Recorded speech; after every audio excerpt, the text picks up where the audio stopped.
Welcome to this week's Real Lawyers podcast. This is where I get the opportunity, maybe selfishly, to interview the real innovators in the law. And when I say innovators in the law, the people that really dedicate themselves to serving those that serve others through the legal profession and that are making a real dent in change, again, sometimes often resisted. So it's an honor to have Carolyn Elefant on today. I've known Carolyn for a long, long time, and I would consider her a good friend and someone that's inspired me. And when you go to think of information that you want to introduce Carolyn with, it's almost like you're thinking, well, this person needs no introduction. Everybody knows her.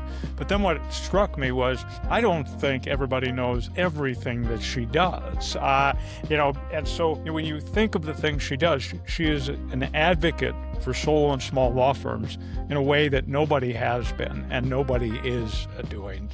It's incredible, and we're going to talk about that. She adopts innovative technology in the legal practice herself. She is an advocate for solos adopting innovative technology, especially AI today, and how it can be applied. Now, that's just in her nighttime job, or job on the side. During the day, Carolyn runs a renewable energy and environmental law practice, and it's not just your typical, law practice. She is recognized for pioneering policy and precedents that lay the foundation to a carbon-free energy economy. She is an author, an educator on multiple fronts, and she is addressing disparities and promoting diversity and equality in the law. Not only the way we might think of it on the face of it, but also as to the, some of the roadblocks that are put in the way of solo practitioners and in trying to get off the ground and trying to sustain their practice. So welcome, Carolyn. It's great to have you on. Thank you both. And I mean that from the bottom of my heart. Let me just go to how I first met you. I'm trying to figure out, what's this blog thing about? My heart's racing as to what blogs could be, but I don't really know what they are. This was back in 20, and I'm looking at it and going, wow, this thing looks like it's democratized publishing, and people could be out there and sharing. And I stumbled across something called MyShingle by Carolyn Elefant. Tell me about that. What was it? What is it? And how did it all get started? So it was never intended to be started as a blog. I first had the idea for a page, sort of a portal site for solo and small law firms back in 2000 during the .com boom, when people were setting up, like toiletpaper.com or these domain portals for certain topical niches. So I wanted to set one up for solos and smalls, but unfortunately the technology wasn't there. And even though my husband was a technologist, he didn't know that much about coding websites. So I remember I went on a site called Elance and hired a developer from Croatia who put a site together that looked like garbage. It was just so hideous I couldn't launch it. But then a year and a half later, there was this site called Slashcode, which was an early type of blog in the tech industry, and they had just released the documentation for how to install it. So my husband installed it for me, and the site that I'd conceived of as a niche portal site for solos and smalls was launched, except by that time people were already blogging, and blogging was free. It wasn't like monetized at that time, and so I just joined the blog world at that point. Yeah, and I came on it, and I'm finding people like yourself. I think I found Bob Ambrosi. I might have found Dennis Kennedy. Now I'm drawing a blank on Rick's name in Chicago. Went on to Google. Rick Clow. And Ernie Svensson at Ernie the Attorney. And Howard Bashman. Marnie Schwimmer. Yeah. So you were this eclectic group. If we wanted to draw a line graph, you were laying on the line, the group of 5 or 6 of you, as to blogging. What was your purpose in doing it? Well, who were you looking to serve? Were you looking to get information out? What was driving you to even do this thing? So I felt that there was a gap in the market in terms of coverage of solos and smalls. You had bar newsletters and bar publications that covered the kind of the news. You had publications like American Lawyer that covered big firms, and they featured what big firms were doing. And I didn't feel that there was the equivalent of that for solos and smalls. So I really wanted to shine a spotlight on what they were doing. And then I knew what I didn't want the site to be. I didn't want it to be just about like the nuts and bolts of setting up a law practice, because that would have bored me to tears. So I wanted it to focus on the place that solos and smalls occupy in the legal ecosystem, and whether there were disparities, whether there were things that were deterring people from starting practices. And that was sort of the last reason I wanted to start it. I wanted to show that there's a viable option to big law, because at that time in 2003, I mean, I guess the economy wasn't great because the dot-coms had just tanked, but people were still gravitating to big firms. And if you couldn't go to a big firm, you went to work for government. And I wanted to show there's this whole new category of practice, and not a new category, the oldest possible category of practice that was viable for people who wanted something different or who wanted to own their talent. And so I wanted to get that word out. You used a phrase, you said own their talent. Their talent. Yeah. You worked in big law, didn't you? I mean, you went in and worked. Yes. Yeah. What made you want to get out and own your talent and proceed, in an area that you wanted to go? What made you that unique duck that just said, hey, I'm going to go do this thing? So when I was in law school, I had always kind of thought in the back of my mind about what it might be like to start a firm, because in law school, I'd started an underground newsletter. It was kind of like the paper version of what a blog would have been. But I actually didn't have a choice. I was told that I wasn't partnership material. And what I realized in retrospect was I really wasn't associate material. I was very obedient. I didn't follow up on a lot of projects. I kind of picked the things I wanted to work on instead of what the firm wanted me to work on. So I was not a very good associate. And so I looked around at other firms, and at that time, that was pre-LinkedIn, pre-internet networking. You were really pretty much confined to the area of practice that you were in. It was really difficult for me as an energy practitioner to say jump to the emerging technology industry, or to even do something like, work for another regulatory agency. So I looked around, those jobs weren't that appealing. I was like, well, I've always thought about starting a firm, it's now or never. This is as good as time as any. And so I jumped in, and it was very exciting. What would you tell somebody like that now? And I've even seen you not sit down over a coffee table and talk to them, but I've seen you online talk to them in your own writing.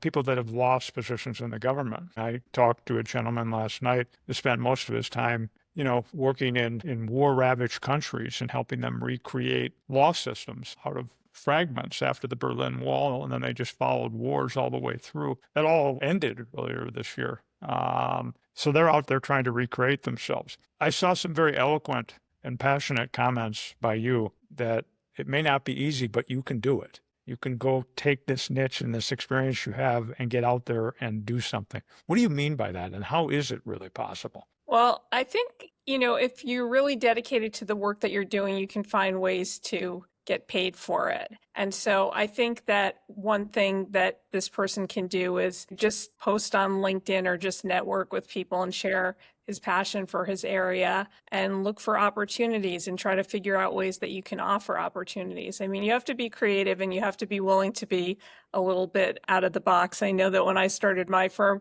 nobody had seen anything like me in the energy industry, because at that time, people didn't even market with brochures. I went to a networking event and I put together these brochures about my firm. People were not even giving out business cards there. So when I gave the brochures out, people were like, what is this? Or somebody said, "This is a nice little firm you have there." And he patted me on the head.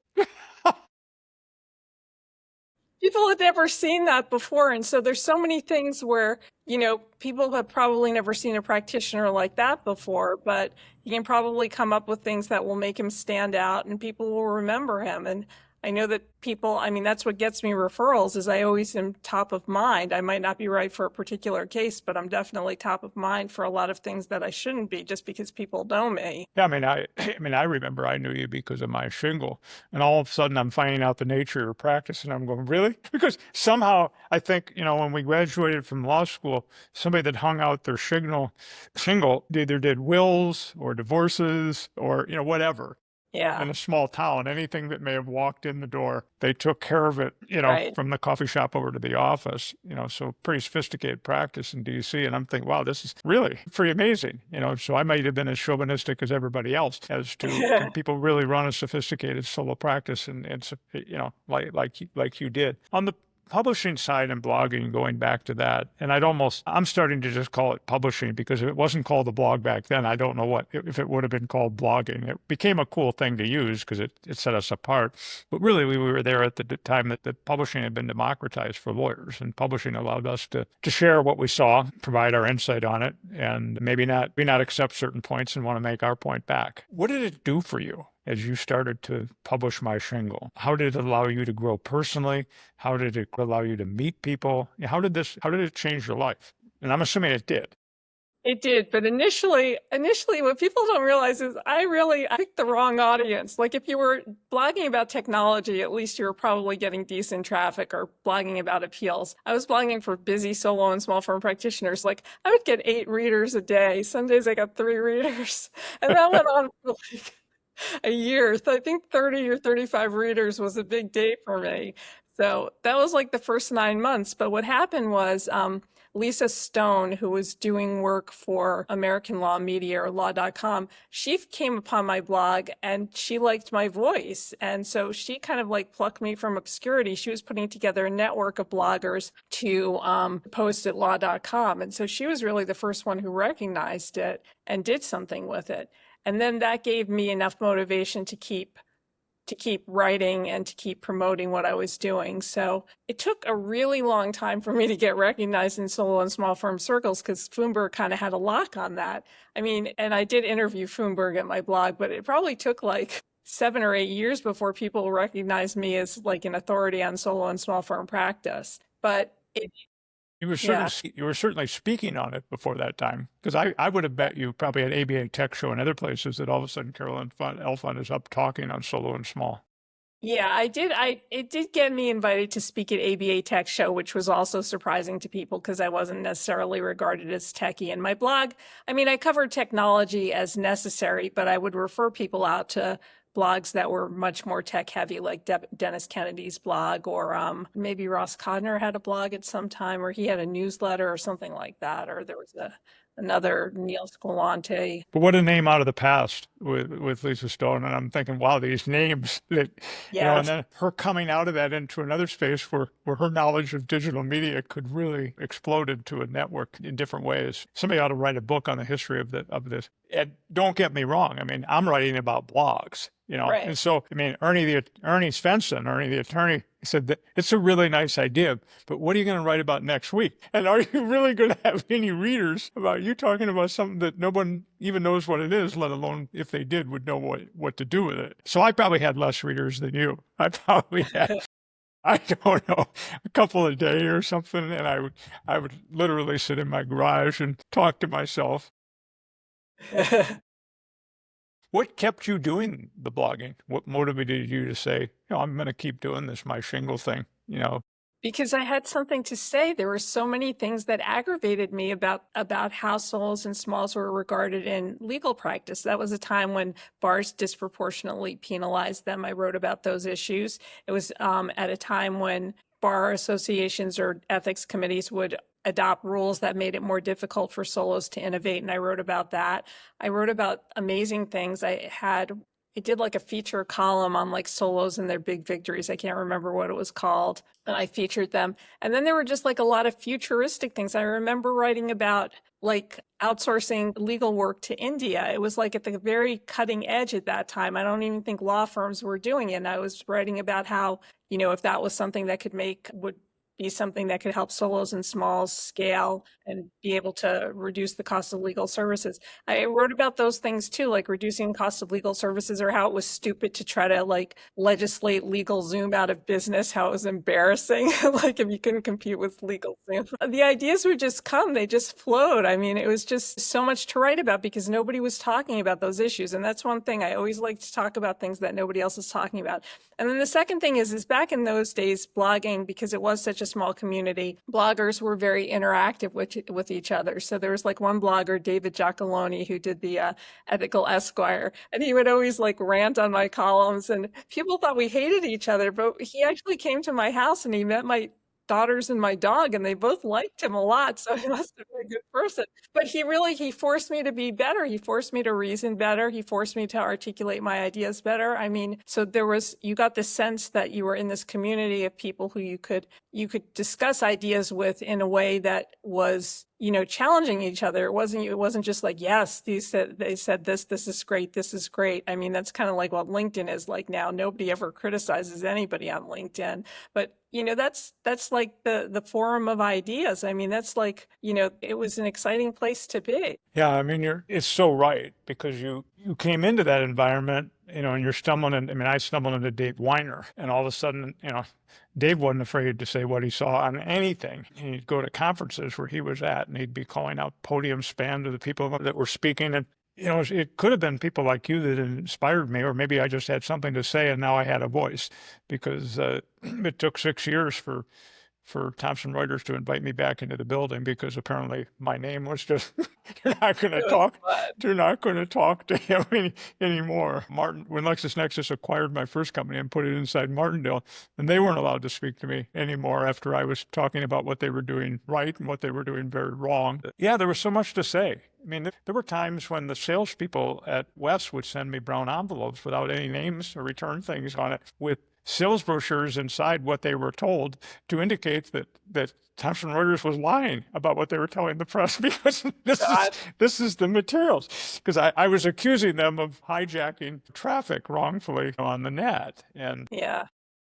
then let alone the issue of, content marketing comes along and you buy your blog. It comes fully loaded. Right. And then when I took that on, everybody just got really mad at me. Bad. You keep the energy and drive alive. So if you look at you starting to take a stand on things that you felt passionate about, with MyShingle. I mean, how old is MyShingle now? It's 23 years old, or?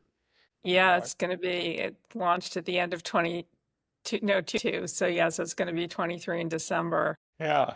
A little younger than Bob's. And there's the ebb and the flows in life. Both of us had unique experiences that we wouldn't wish on anybody. Yeah. But you keep that verb alive. You come in and you talk about technology, and you talk about what you think is right. You talk about what you think should be changed. What keeps that verb alive in Carolyn Elefant that may die off in somebody else over 20 years or 25 years? What drives you to continue to do it? I guess things keep changing. And as I get older, I mean, I don't want to be a relic. Like, I remember when Funberg used to go on the speaking circuit, and he kind of reveled in being a relic, like being a curmudgeon. And that is just not me. So anytime I feel myself saying things like, oh, that's how we used to do things in the olden days, or, oh, it's always been done by that, I got to slap myself, get a new perspective. But there's so many exciting things happening. And honestly, I mean, I think the thing that's kept me going just in the past couple of years, because MyShingle has been, I haven't blogged as much at MyShingle anymore. I put up a couple of posts, but I needed a little bit of a break. But this emergence of artificial intelligence is just something that's so different and so unique and really disruptive in a way that the web and the internet were. And so it's kind of reinvigorated my energy, because just trying to figure out where things are going, keeping up with things. Everything is so fast paced. Everything is changing all the time. So it keeps things exciting. Very much. Very, very much. And you have an inquisitive mind, where you appear to be one of those people. I might be similar. You just can't wait to share more of it and highlight what others are doing. I just sat in on I think it was called an AI teach-in, or something to that effect. But from everything I could tell, you were a one-man show, and coming up with one-person show, coming up with an AI teach-in, reflecting back on the days where we would have teach-ins and people would share what they were doing. A show and tell, very much built by individual lawyers and, grassroots. Come on and do it. And they gave, how long did each person present for? And how many were there 10 that minutes. day? And it felt like we were going over time, but when I looked back, I did a recording of the transcript, and and I cut them up into individual modules just so I could make it easier to resell them. And really nobody went over 13 minutes. How did you feel at the end of the day after listening to all those, and what did it do for you? Because I know what it did for me. It was very exhilarating, though. I guess Yes. the last one, Michael Romano's, was really, that was a good way to cap off the day because I was starting to get a little bit tired too. It was a long day, but no, I felt so energized. It's just so exciting, and we were just scratching the surface. Yeah. I was totally inspired and energized. I mean, on the Pacific Coast, so I'm thinking, well, I got time yet today to figure more of this out. But I was watching what people created themselves. They were not coders, they were not technicians. And these things were almost like solutions that they could go out and sell to other people. Watching somebody, a gentleman that was not young, and what he had put together and how it works, and he's explaining how he's going to bring this out to other people. And I'm thinking, the roadblocks are gone. Well, how I sat in a room 20 feet from where I'm sitting today. Were you taught like a first webinar on AI to us? This got to be a couple of years ago. I couldn't believe it. I couldn't believe what you were showing me. What turned you on to AI pretty immediately, and then started to apply it in your life and in the law? It was powerful, and it was easy to use, and it was those two things, because I'm very impatient, and if I can't figure out like what something is supposed to do in 10 minutes, I just disregard it. Now, even before ChatGPT had come out, I had seen, like 6 months before, I'd seen sort of an inside demo of CoCounsel. Before CoCounsel Law launched, Pablo had shown me like a demo of what was happening, and that was just, I could see he showed me how it just like extracted things from a deposition. Now a million technologies do that, but back, just like 3 short years ago, that was something that was novel. So I kind of knew that it was out there, but of course, CoCounsel isn't necessarily the most accessible tool. But yeah, the two things that turn me on is just its power and ease of use. And then the third thing that kind of kept me going is it's not a one-trick pony. It kept changing. I mean, it just kept adding capability, being able to do more things. And then I realized that this is really something that can amplify work that you're already doing. I mean, it just changes everything. Yeah, I mean, I remember the post you did, and we're getting deep into the AI, but you compared it to a LexisNexis solution that you were subscribed to. And then you checked off the boxes as to what I think the deep research could do for you versus what LexisNexis could do for you. What drives you to be the person that gets in under the hood to just compare what I'm already paying for versus what I might be able to go out and get on my own, and then start to tell the world about it? You have a bully pulpit. People respect you, and when you say something, they hear it. Yes, even though it gets me in trouble. Well, they do and they don't. It's just a mixed bag. But I just, like I said, I like to talk about things that other people aren't talking about. I don't feel like I'm the best speaker or the best writer or the best at doing things. So if I have to compete with somebody head to head on, the benefits of AI or things like that, I don't know that people would necessarily listen to my perspective. But if I can talk about things that nobody is talking about, then they have no option. And I talk about things that no one's talking about, but people secretly want to talk about. When I did that post on LinkedIn asking about why Harvey won't serve solos and smalls, it got like still getting comments and still getting reposted. It just like, because nobody would just go out there and criticize Harvey. And it was a very small critique. It has to do with like how they sell their product, not the benefits of their product or the quality of their product, because I still can't view their product, so I don't know. That is a perfect example of what someone could go out and blog. They could write it on LinkedIn. All of it is publishing. I agree with you at LinkedIn. Sometimes get to be a little bit of a happy sphere of let's not offend anybody here. I want to say something. But 2 nights ago, and that could be done, and I put it on my blog too, and it goes out to the subscribers there. But I see an article that makes the point that, the days of, content marketing and trying to chase, traffic and links and measure analytics on my website as a way to demonstrate authority, that one, it never was true anyway. Well, now it's gone because people are going into getting answers, and they might look at a source. So I just expressed myself, and I said, this is silly to have lawyers put up content on content marketing on websites because nobody sees it. There's no authority there. You're trying to do content marketing to get traffic to your website for advertising, not for publishing. I look over at like noon yesterday, put it up yesterday morning. There were 34,000 impressions and all these comments.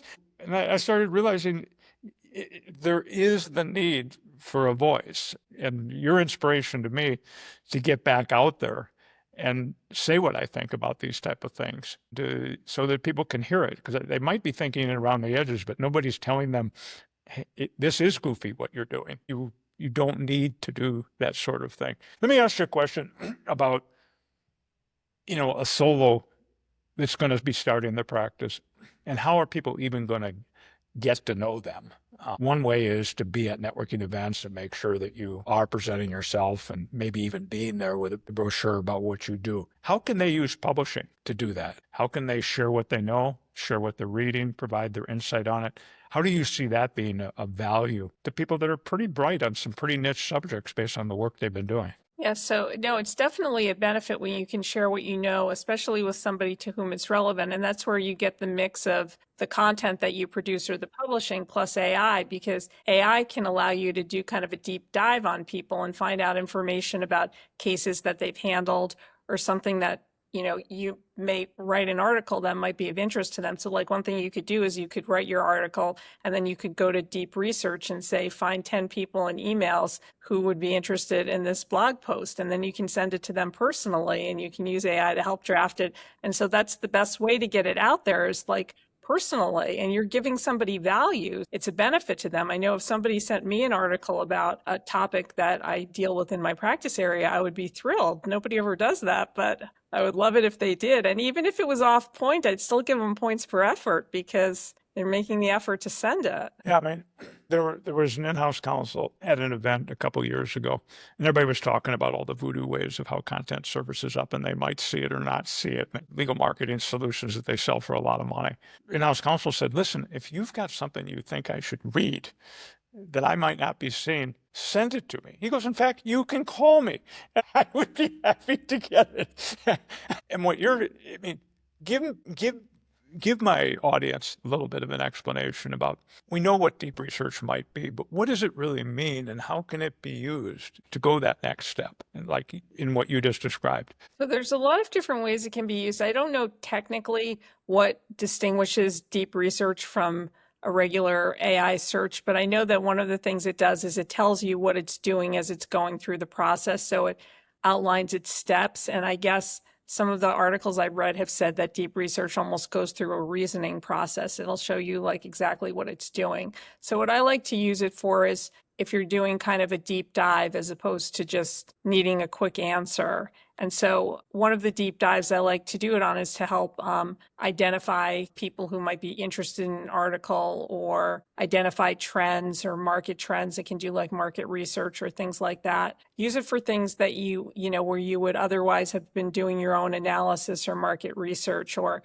having an assistant like look things up for you. I did a demo of deep research in the AI sprint course that I taught, and I just did it on the spot. There was one woman in the class who she served small businesses, and one of the ways she wanted to market herself was to go out and speak. And you probably think, well, going out and speaking and AI, where's the overlap? But what we did right in the class is I asked deep research to identify different places where she could speak. I gave the city and the state, the topic she wanted to speak about. And it came up with like 5 different places where she could speak. It came up with emails where she could email them, and even came up with a draft email of what she could say to them. And so it doesn't necessarily, I think some people get freaked out that it's so artificial, it's not us. And so stay away from it and do the way we used to do it before. Maybe read all those articles, read all the summaries of who we should get a hold of, go look up all the people. To me, it's empowering and it's inspiring because it lets me do things maybe I couldn't do before. And what you're just describing is even taking it to another level. I mean, I'm now imagining,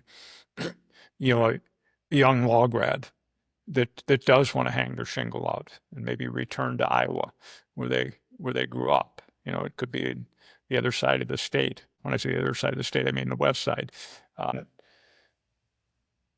They want to know what areas of the law might work in Iowa. They might want to know how to connect with referral sources for that area of work. They may want to know what type of information people that could be clients, prospective clients, would be looking for. They would want to know how to outline articles on that and what to share, what resources they should follow. All of that's possible in an afternoon. Yeah, it's crazy how fast it is. I mean, I was able to do that demo in the span of a 2-hour online class, and we spend like 20 minutes on it, but it's so much faster than if you have to do it manually or even task somebody to do it. And what that lawyer has done is maybe reach a segment of the population that didn't have what they thought were effective access to legal resources because they didn't know a lawyer that they would trust. They didn't know that there were people out there that could help them on a particular issue, where they were able to use artificial intelligence to measure the demand, see how they could address it, see how they could build a name, see how they could reach referral sources, see how they could reach influencers. I'm kind of getting up on a preach in here, but I'm listening to you. I'm getting inspired by back here as to what we, Lexblog, can do for legal publishers. Let me ask you a question just off the top of my head. Wouldn't it be cool to have a network of MyShingle or solo, practicing publishers so they could see each other, and give them the opportunity to publish for free or no cost, inspire them and teach them to do these things. I mean, if you're ever interested in doing that, Lexblog would be all behind doing it and having you on every once in a while, but put it almost out there in your name for the work that MyShingle has done along the way. No, that's a great idea. It's hard to know where the publishers are these days. I mean, I feel like some of the most honest content these days is on TikTok. People just get on and just talk. Everywhere else, it's like so manufactured. And those horrible blog posts that like some company generate. So, hey, I went to a conference. This was the Legal Marketing Association conference. And I walked by this booth and this person goes, "Oh, you're Kevin O'Keefe." Yeah, I'm sure it happens to you too. And just wanted to shake my hand because I seem to empower this blogging thing. What do you do? Well, I'm from Chicago and I have a company that produces the content that we sell to the SEO and legal marketing company. And then I said, "You mean companies like this?" And yeah, they go, "Yeah, they're a really good customer." So you're 2 steps removed from the author. Usually it's 1 step removed from who should be the author, the lawyer. So you create things. I don't even know if they know who it's being created for. You just create some stuff that supposedly would have right words in it or titles. You hand it off to somebody else. They lie about who authored it because it's a guy in Chicago that the lawyer doesn't even know who they are. And they put it up on the internet and it says it's authored by Carolyn Elefant. Carolyn Elefant, she didn't even know that there is a blog on her site. She just wants to know that the telephone is ringing. Don't get me wrong. I mean, I spent money on Yellow Pages and I know people now that are spending $1 million a year on advertising. But it doesn't have to be that way. There can be real publishing. Let's talk about TikTok. You were on there fast in my mind. You were on there slowest for the rest of the world, probably, as the day they started it. Yeah. What made you turn on TikTok and start talking to us? I guess just because some other attorneys were on and I kind of wanted to see what it was about. And I wanted to just do more video. I get lazy about video because it used to be so complicated. I mean, I first did video like 15 years ago, when you had to like video something on your screen and then use desktop publishing to generate it. So I just went on for that reason. And I don't do that much there. TikTok is best when you have like a niche, like a blog, if you're just like blogging or TikToking about employment law or personal injury law in New York or something like that. And I talk about a lot of things. I talk about some personal things too, in addition to talking about solos and smalls and about artificial intelligence. But it's just, I like the vibe and I could see how it could be really effective for generating clients. I know there are attorneys who are on there who get a huge amount of business from TikTok. Yeah, and I've been so neglected. I could go back to the email that you sent me probably 18 months or 2 years ago. You said, "Yes, you can do this, and here's what you should do." And I'm sitting there looking at my phone multiple times. I love consuming content on TikTok because it's tailored down to what I want to see. I turn it on and it's like all the junk TV I don't see. So I see Carolyn Elefant when she puts something up. I see Cory Booker when he puts something up, the senator from New Jersey. I see certain people that I find meaningful. I see Robert Reich, and he puts things up, the former Secretary of Labor. Phenomenal stuff. How do lawyers like you and I, that we're a day older than we were yesterday, so we're not as young as we were last year. How do we continue to connect to the new things and feel comfortable getting out there? What do you tell somebody that goes, "Carolyn, that's wonderful that you're on TikTok, but I don't know if I could do that. I heard that's something my kids do." For some people, it's their grandchildren. What do you tell people? Or why you? How did you just get enough comfortable to just jump on and do it? I guess I'm not sure. I mean, on TikTok, there are a lot of 90-year-olds who are Yes. doing it. So it seems to have the greatest age span of anything I've seen. But I mean, it just seemed like something I wanted to do, so I decided to try it. I don't usually get deterred by, what other people might think or how something might look. If it looks interesting to me, I just decide to do it. So it's not very good advice to people who have qualms about it because it's just not something that occurred to me. I just wanted to do it, so I did it. Selfishly, I'm stealing some of your time here, but I would say both you and I are fairly open on the internet between Yeah. bleeding professional and personal. And it's just something I've always done. And it just allows people to get to know me to better trust me or something. I don't know. What do you tell lawyers about, you know, gee, I gotta put a wall here. There's a concrete wall between sharing the personal and the professional. How have what's made you comfortable just being out there with personal and professional? People get to know who Carolyn Elefant is, and she's got two brilliant kids that have gone over the top in achieving their goals. Why do you do that?